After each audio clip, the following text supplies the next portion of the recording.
obviously, if a witness has a previous conviction or pending case, it may affect that witness's credibility. But I think, as I've said before with regard to Mr. Pistorius, he's deemed to be innocent. So I suppose the same argument can be made in favor of the investigating officer, as that case hasn't been concluded yet, and he may not be found guilty. Mm-hmm. But I think it's something that should have actually been disclosed during the bail hearing, and it may have some impact when the magistrate, or if it does come out today at the hearing, it may have some impact on the magistrate's ruling as to credibility. Well, let's explore that credibility factor. This is somebody who is charged with the attempted murder in a totally unrelated case. How would it make him a witness with no credibility if he is arguing on behalf of the state that Oscar Pistorius not be given bail?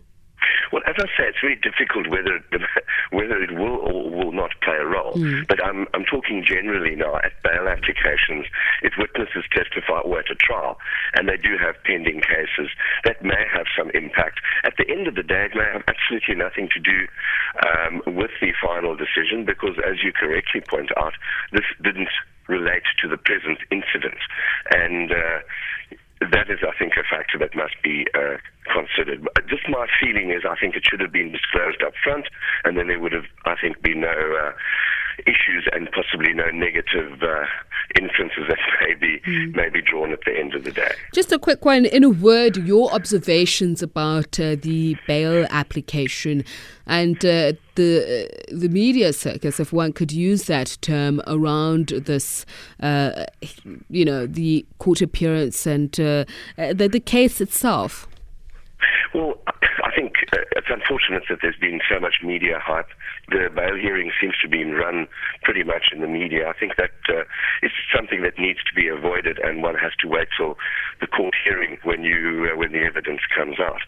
My feeling at the end of the day is the magistrate must consider the facts, and that should have been presented during the hearing, not in the media.